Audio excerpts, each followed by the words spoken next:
Hello the students, डेगन online study channel में आप लोगों का बहुत बहुत स्वागत है। तो बच्चों, अब हम पढ़ेंगे जैसे कि हमारे पास में नेक्स्ट पोस्ट के अकॉर्डिंग जो हमारे अब जो डेरिवेशन रहे हैं वो ये सेकंड लास्ट डेरिवेशन है। और इसके बाद में जो हमारे पास में कोई भी पार्टिकल होगा तो उस पार्टिकल के लिए जैसे कि F B D free body diagram के अकॉर्डिंग जो चीज़ें होंगी उनके अकॉर्डिंग हम एक्सेलरेशन और फोर्स की जो वैल्यूज़ है उनको हम प्राप्त करेंगे। फिलहाल इसी सेशन के अंदर इस वीडियो के अंदर आज हम बात करेंगे हमारे पास में जो बल की परिभाषा है या बल के जो प्रकार हैं उनके बारे में कि मोस्टली जो बल होता है वो किस प्रकार से कहलाता है इन फ्रिक्शन के अंदर, और कितने पार्ट्स का हम यूज़ करेंगे। और नॉर्मली अगर कोई वस्तु नत समतल के अंदर पड़ी है, जैसे कोई वस्तु नत समतल के अंदर है, उस पर जो बल लगेगा वो किस प्रकार से लगेगा और वो बल कितना होगा। अलग अलग कंडीशन में जो बल की परिभाषा है वो भी अलग अलग होती है। जैसे कि रेखीय गति के अकॉर्डिंग अलग होती है, घूर्णन गति के अंदर जो बल की परिभाषा है वो अलग होती है। और जैसे कि घर्षण के अंदर हम देखेंगे हमारे पास में कुछ एक बल जो होंगे जैसे कि स्टोक बल, और जैसे कि वेग आश्रित बल, स्थिति बल को नॉर्मली हम एक पर्टिकुलर पॉइंट पर बल के बारे में बात करते हैं तो वो सीधा का सीधा इसका रिलेशन होता है जैसे कि रे की गति के अकॉर्डिंग जो बल होता है उसके बराबर या फिर उसी के ही जैसा। ठीक है बच्चों, तो जैसे कि हमारे पास में बल की परिभाषा है कि बल जिसे कहते हैं फोर्स, इसके अंदर थ्योरी है कि बल वह कारक है, बल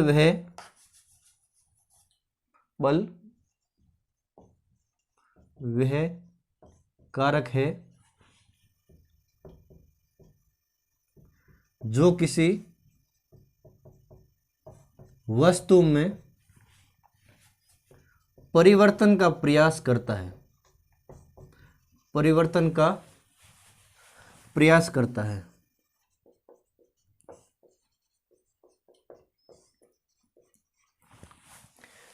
बल वह कारक है जो किसी वस्तु में परिवर्तन का प्रयास करता है।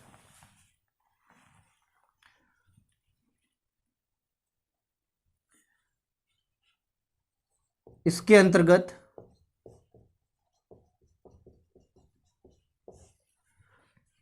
वस्तु में परिवर्तन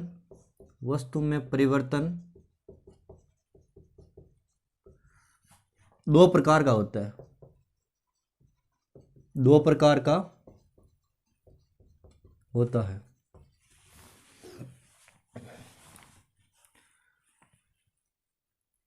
वस्तु के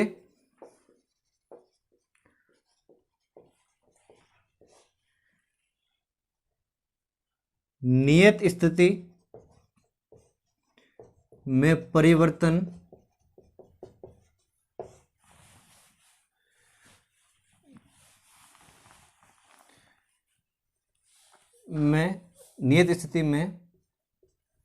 उत्पन्न परिवर्तन को नियत बल अथवा नियत बल तथा वस्तु के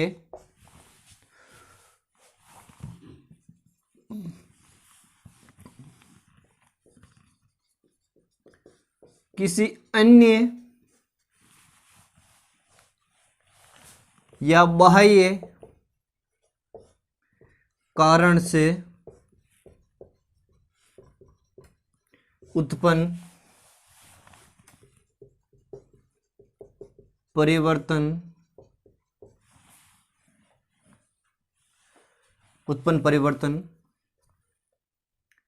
को आश्रित बल कहते हैं, ठीक है बच्चों। आप जैसे कि देख पा रहे हो, जैसे कि मैंने एक सिंपल सी बल के बारे में डेफिनेशन लिखी है, और वो जो चीज़ है वो इस प्रकार से है कि बल वे कारक है जो किसी वस्तु में परिवर्तन का प्रयास करता है। जैसे कि नॉर्मली हम देखते हैं हमारे पास में कोई एक एम द्रव्यमान का ब्लॉक है, इसका कुछ ना कुछ वजन है। अगर इसको पोजीशन P1 से पोजीशन P2 की तरफ अगर इसको ले जाना है, पोजीशन P1 से पोजीशन P2 की तरफ अगर इसको ले जाना है तो इसके लिए हमें कुछ ना कुछ कार्य करना पड़ेगा, और कार्य जब करेंगे तो कार्य करने के लिए क्या जरूरत पड़ती है? बल की, शक्ति की जरूरत पड़ती है। बल लगाएंगे तो ये जो द्रव्यमान है वो कुछ ना कुछ दूरी तो विस्थापित भी होगा, तो उस पर कुछ ना कुछ कार्य भी हो जाएगा, और उस पर बल जो लगेगा वो F बल लग जाएगा, और F बल लगने के कारण ये जो द्रव्यमान है वो कुछ ना कुछ त्वरण को भी प्राप्त करेगा।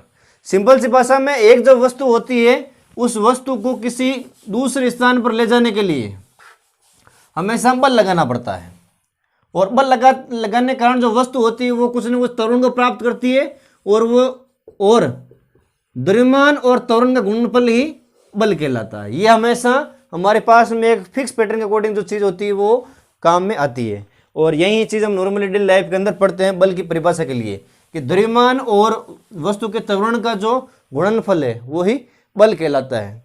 नॉर्मल भाषा में जो बल के प्रकार होते हैं वो 4 प्रकार के होते हैं, जिसके अंदर हम पढ़ते हैं कि सबसे प्रबल बल कौन सा है और सबसे दुर्बल बल कौन सा है। कि पृथ्वी के अंदर जो हमारे पास में बल होते हैं ऑल ओवर, उन बलों के अंदर टोटल कितने जो बल हैं वो सबसे ज़्यादा ताकतवर है, और कौन से बल सबसे ज़्यादा कमजोर है। और इसके अंदर जैसे कि मैंने बात की थी कि इस पैटर्न के अकॉर्डिंग जो फ्रिक्शन हमारा चैप्टर है उसके अकॉर्डिंग हम देखेंगे कि कौन सा बल हमारे यहाँ पर कार्य करे, कौन सा कार्य कर नहीं है। तो मेन चीज मैं आपको एक बेसिक नोट्स के लिए, और आपका एक माइंड रिफ्रेश हो जाए उसके लिए, मैं यहाँ पर कंप्लीट जो फोर्स होंगे वो मैं एक बार लिखा दूंगा आपको, कि कौन सा बल किस गति के लिए यूज है, कौन सा बल किस गति के लिए आपके लिए यूज होगा। तो देखिए बच्चों, जैसे कि एक बल है सबसे पहले जो इस पैटर्न के अकॉर्डिंग स्थिति आश्रित बल या स्थिति बल, ऐसे भी आप कह सकते हो, स्थिति बल। ये जो बल होगा स्थिति बल, या आप कह सकते हो नियत बल। अगर दोनों भी चीज को हो तो कोई टेंशन वाली बात नहीं है, कंफ्यूज नहीं होना आपको। नियत बल, नियत बल जो होता है वो कहलाएगा जैसे कि किसी वस्तु के नियत स्थिति में लगने वाला बल, नियत स्थिति में लगने वाला बल। ठीक है बच्चों, लगने वाला जो बल होगा वो नियत बल कहलाएगा। और इस बल की जो परिभाषा होती है वो हम नॉर्मली देखते हैं, जैसे कि एम द्रव्यमान कोई ब्लॉक है उस पर जो बल लगता है वो कौन सा होता है? नियत बल होता है। सेकेंड हम देखेंगे वेग आश्रित बल जो होगा उसके बारे में।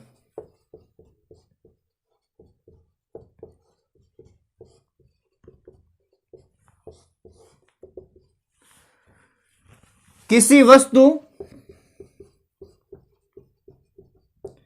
पर अन्य कारण से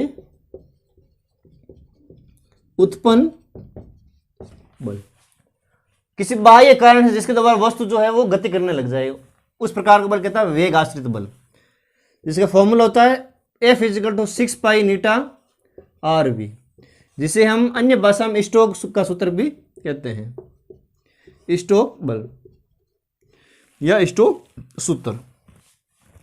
ठीक है बच्चों, अन्य बल जो होंगे वो हमारे पास में जैसे कि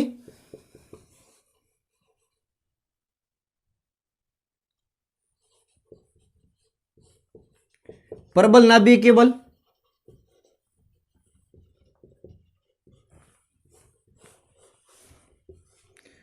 FS,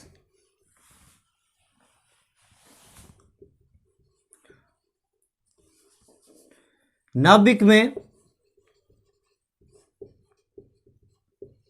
इलेक्ट्रॉन व पॉजिट्रॉन के मध्य लगने वाला बल,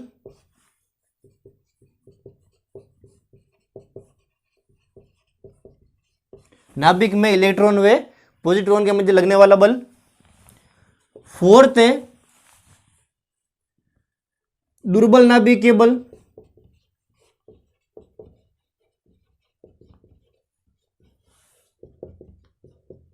जिसे हम कहते हैं FW, वीक न्यूक्लियर फोर्स। ये जो बल होता है आपके, ये बल लगता है, ये जो बल होता है आपके वो लगता है जैसे कि परमाणु में बीटा से के कारण उत्पन्न बल। ठीक है, फिर आएगा आपके पास में फिफ्थ जो है वो विद्युत चुंबकीय बल।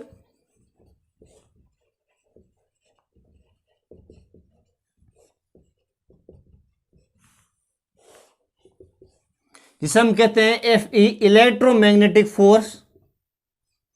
इलेक्ट्रोमैग्नेटिक फोर्स, फोर्स यानी कि बल।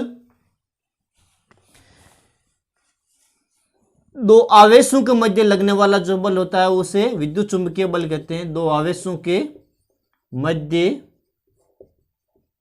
लगने वाला बल।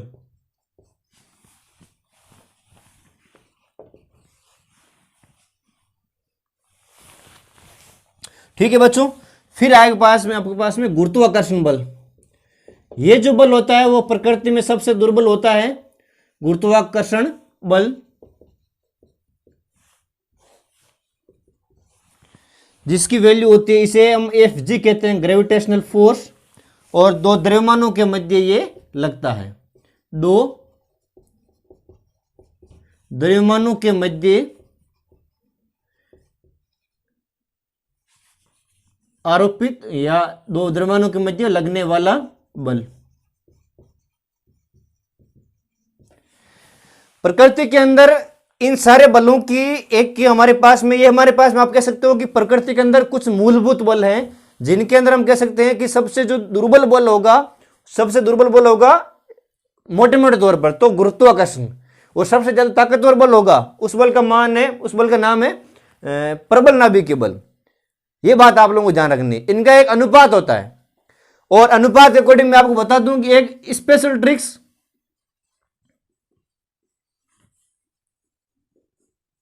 ग्विज, इस ट्रिक से आप लोगों को ध्यान में रखनी है कि कौन सा बल सबसे कमजोर है और कौन सा बल सबसे ताकतवर है। सबसे कमजोर बल है गुरुत्वाकर्षण, उसके बाद में दुर्बल नाभिकीय बल, उसके बाद में इलेक्ट्रोमैग्नेटिक फोर्स, उसके बाद में स्ट्रॉन्ग न्यूक्लियर फोर्स। अनुपातिक तौर पर देखें तो हमारे पास में 1 अनुपात 10 की घात 25 अनुपात 10 की घात 36 अनुपात 10 की घात 38, इस प्रकार के अनुपात से हम कह सकते हैं हमारे पास में कि कौन सा बल प्रकृति के अंदर सबसे ज्यादा ताकतवर है, सबसे ज्यादा क्षीण है। ये तो हमारे पास में हो गए नॉर्मल जो हमारे पास में बेसिक फोर्सेज है उनके बारे में। अब इसके जो टाइप्स है, जैसे कि हमने खिंचाव बल के बारे में बात की थी, दबाव बल के बारे में बात की थी, उन सारे बलों के बारे में हम बात करेंगे। फिलहाल के लिए जो एक बार आप स्क्रीनशॉट लेना चाहो और हिंदी मीडियम के नोट्स जो आप बनाना चाहो तो ये जो पर्टिकुलर चीजें हैं सारी सारी इनको आप नोट कर सकते हो। ठीक है बच्चों, अब हम देखेंगे हमारे पास में जो नेक्स्ट चीज आती है, जैसे कि क्षैतिज बल हो गया आपके पास में, प्रतिक्रिया बल हो गया, अभिलंब प्रतिक्रिया बल हो गया, उनके बारे में सबसे पहले हम बात करेंगे हमारे पास में जैसे कि प्रतिक्रिया बल के बारे में। प्रतिक्रियात्मक या आप इसे कह सकते हो अभिलंब प्रतिक्रिया बल। ठीक है बच्चों, इस बल की बात करेंगे तो इस बल के अंदर हमारे पास में जो थ्योरी हो जाएगी इसकी डेफिनेशन कि वस्तु के क्षैतिज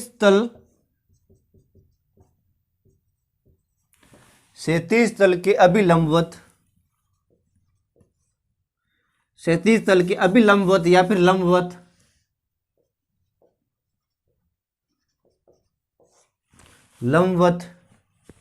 लगने वाला बल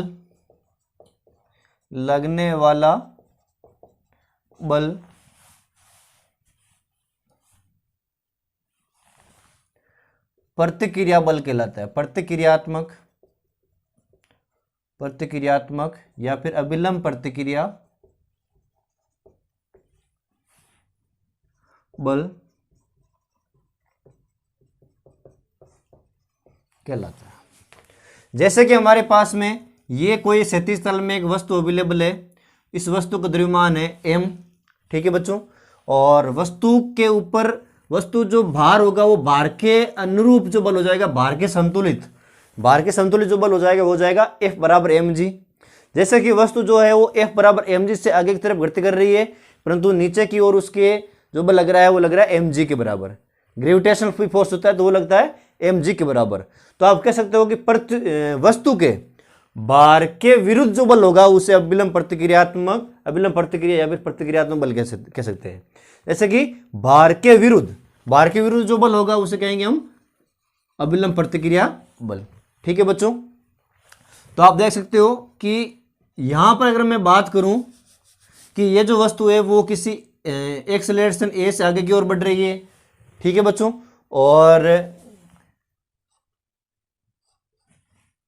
ये जो हमारे पास में r होगा, इस r की वैल्यू क्या हो जाएगी, प्रतिक्रियात्मक बल या फिर नॉर्मल फोर्स, आप इसे इंग्लिश में कह सकते हो, प्रतिक्रियात्मक बल। अब नेक्स्ट तल के अंदर हम नेक्स्ट फोर्स के बारे में बात करें तो हमारे पास में फोर्स हो जाएगा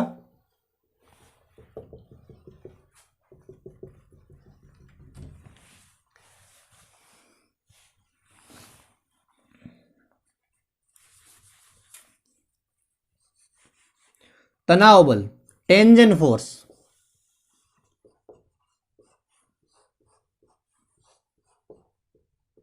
तनाव बल कैसे होता है, जैसे कि कोई वस्तु तनती है, जैसे कि आपके पास में, जैसे कि मेरे पास में ये कोई एक बॉडी है, कोई एक स्ट्रेट बॉडी है, कोई सीधी बॉडी है। अगर मैं इस बॉडी के बीच में कोई एक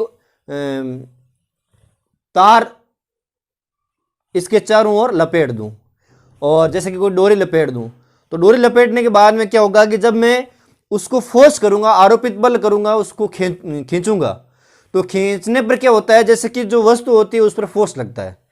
हमेशा जो तनाव बल होता है वो तनाव बल उस वस्तु के आरोपित बल के विपरीत दिशा में ही लगेगा। इस बात का आपको ध्यान रखना है।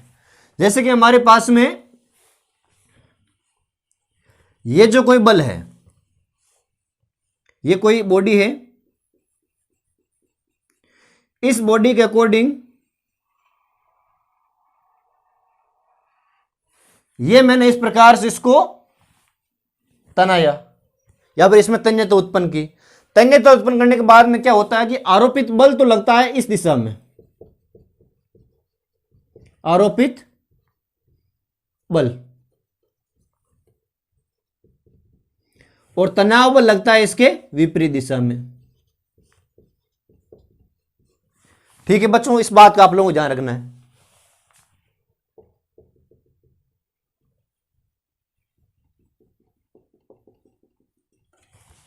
अब हम बात करेंगे हमारे पास में, जैसे कि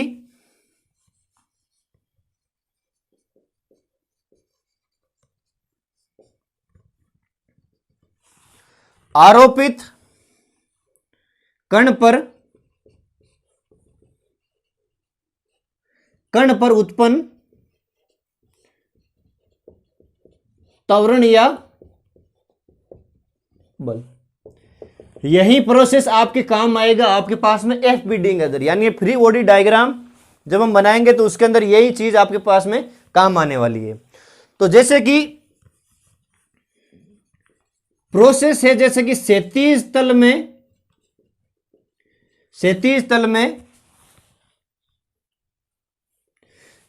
तल में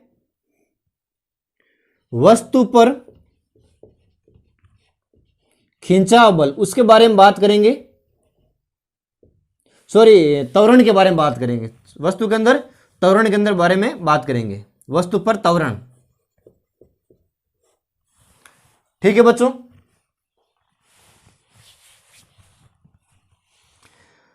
हमारे पास में जैसे कि ये कोई एक बॉडी है m द्रव्यमान की, इसके ऊपर की ओर जो बल लगेगा वो लगेगा अभिलंब प्रतिक्रिया बल R, और नीचे की ओर बल जो लगेगा वो लगेगा इसके भार का अनुरूप mg। अब हमारे पास में जैसे कि इस दिशा के अंदर जो बल लग जाएगा, त्वरण इस दिशा में होगा, जब इस दिशा में खींचेंगे तो इस बॉडी को, और अगर इस दिशा में खींचने पर हमारे पास में जो प्रोसेस निकल के आता है वो क्या आता है, जैसे कि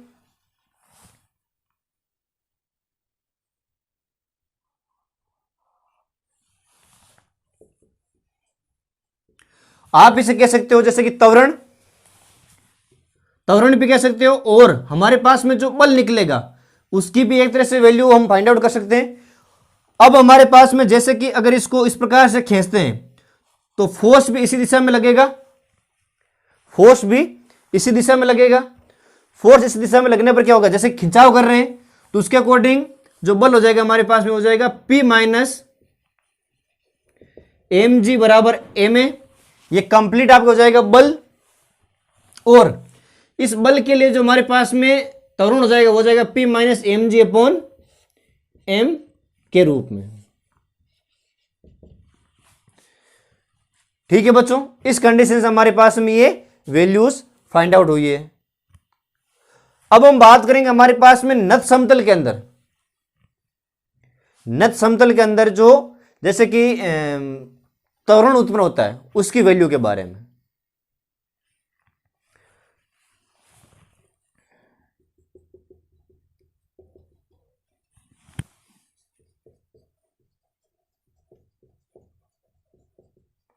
नत समतल के अंतर्गत वस्तु पर त्वरण, वस्तु पर त्वरण। ठीक है बच्चों, तो यहां पर आपको देखना है कि जैसे कि मैंने ये कोई एक नत समतल बनाया, किसी कोण थीटा पर कोई वस्तु पड़ी है एम द्रव्यमान की। अगर इस एम द्रव्यमान की वस्तु पर अभिलंब प्रतिक्रिया बल ऊपर की ओर होता है तो इसके भार के अनुरूप जो बल होगा वो एम जी हो जाएगा गुरुत्व का दिन, और इस वस्तु का जो क्षैतिज घटक होगा वो हो जाएगा एम जी कोस थीटा। ऊर्ध्वाधर घटक जो हो जाएगा वो हो जाएगा इसका एम जी साइन थीटा। वस्तु ए एक्सेलरेशन से आगे की ओर बढ़ेगी और इस पर खिंचाव बल जो होगा वो हो जाएगा पी। ठीक है बच्चों, यहां पर आप लोगों को ध्यान रखनी है कि हमारे पास में अगर जो बल का मान होगा वो क्या हो जाएगा नत समतल के अंदर P minus m g cos theta बराबर एम ए के रूप में। P minus m g cos theta बराबर एम जी साइन थीटा बराबर एम जी साइन थीटा बराबर एम ए।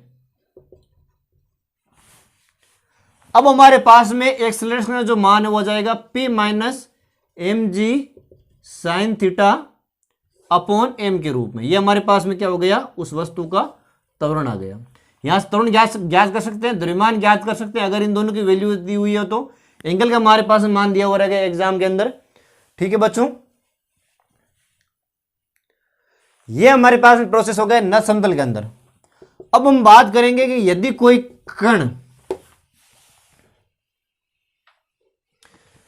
कोई कण जो होगा वो क्षैतिज पर किसी कोण पर उपस्थित है, क्षैतिज पर किसी कोण पर उपस्थित है, तो उस कंडीशन में उसकी जो वैल्यू होगी वो कितनी होगी, या हम कह सकते हैं उस खिंचाव बल के बारे में या दबाव बल के बारे में, उसके बारे में बात करेंगे।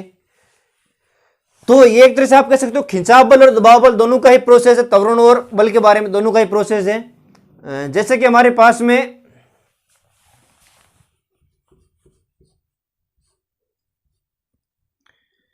किसी कोण पर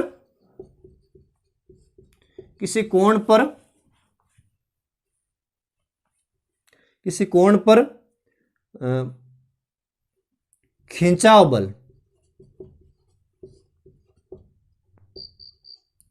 किसी कोण पर खिंचाव बल,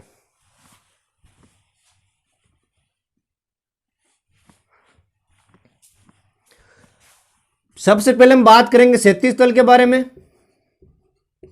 क्षैतिज तल के बारे में कि यदि अगर कोई वस्तु इस प्रकार से पड़ी है क्षैतिज तल पर, तो वस्तु के जो अभिलंब प्रतिक्रिया बल आर ऊपर की ओर लगेगा, एम जी जो होगा वो नीचे की ओर लगेगा।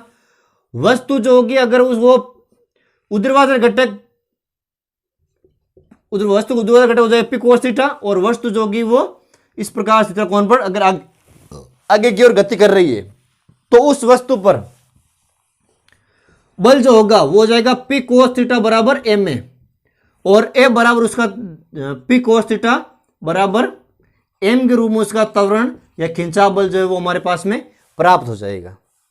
ठीक है बच्चों,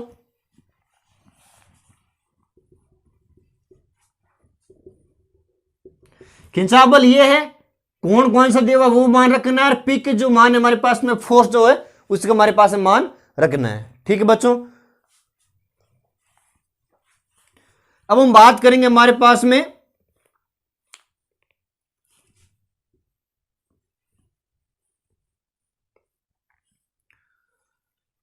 क्षैतिज तल में, ये है क्षैतिज तल के अंदर हमारे पास में जैसे कि एक चीज आ जाएगी कि हमारे पास में अगर विरुद्धाभासिक चीज हो, विरुद्धाभासिक चीज जैसे कि क्षैतिज तल में ही खिंचाव बल और क्षैतिज तल में ही दबाव बल, क्षैतिज तल में दबाव बल, उसके बारे में, तो हमारे पास में एम द्रव्यमान की वस्तु यह हो गई, आर अभिलंब प्रतिक्रिया बल इधर है, और पी साइन थीटा की जो वैल्यू है वो भी इधर हो जाएगी। अगर हमारे पास में पी कोस थीटा इधर है पीछे की साइड, तो हमारे पास में यह इसका हो गया परिमाण, और वस्तु जो होगी पी परिमाण और थीटा कोण पर वस्तु अवेलेबल होगी। इसी कंडीशन में हमारे पास में जो बल वस्तु का जो मान हो जाएगा वो हो जाएगा पी कोस थीटा बराबर एम ए, और ए बराबर P cos theta upon m. दोनों के अंदर सेम प्रोसेस है, दोनों की जो फ्री बॉडी डायग्राम है वो इसी प्रकार से ही बनेगी। ठीक है बच्चों, तो हम बात करते हैं, जैसे कि एक बार आप स्क्रीनशॉट ले लो और अच्छे से आप हिंदी मीडियम जो नोट्स है वो बना सकते हो ताकि आपके लिए चीजें इजी हो जाए। एक बच्चों जैसे कि हमारे पास में यहाँ पर थोड़ी सी मिस्टेक हुई है, जैसे कि अगर हम बात करें कि पी क्षैतिज तल में वस्तु पर त्वरण, तो क्षैतिज तल में वस्तु पर जो त्वरण होगा उसके बारे में बात करें तो एक चीज होती है, जैसे कि अगर हम रे की गति के अंदर किसी वस्तु को ले जाएं तो सिंपल सी बात है कि वस्तु एक्सेलरेशन को प्राप्त कर रही है, और एक्सेलरेशन अगर प्राप्त कर रही है वस्तु तो इस पर जो लगने वाला बल होगा वो रे की गति के अंदर तो आपको पता है कि जैसे F बराबर एम ए होता है। तो यहां पर मेरे पास में जो वर्ड है जैसे कि P माइनस एम जी ना होकर के डायरेक्ट ही P बराबर एम ए होगा, क्योंकि यही फोर्स जो है वो इसलिए लग रहा है क्योंकि वस्तु जो है वो सिंपल सी रे की गति के अंदर ही गति कर रही है और वो एक्सेलरेशन को प्राप्त कर रही है, इसलिए हमारे पास में जो वस्तु का एक्सेलरेशन का मान हो जाएगा वो हो जाएगा P बाई एम के रूप में। यहां तक हमारे पास में जो सोर्स है वो कंप्लीट हुआ, कंप्लीट जो हमारे पास में पोस्टेड चीज थी उसके बारे में, खिंचाव बल तनाव बल के बारे में। और नेक्स्ट हम बात करेंगे इस चैप्टर का लास्ट जो डेरिवेशन है वो FBD के बारे में है, जैसे कि फ्री बॉडी डायग्राम, उसके बारे में हम बात करेंगे। और जल्दी लौटूंगा नेक्स्ट वीडियो के साथ में, तब तक के लिए जय हिंद जय भारत।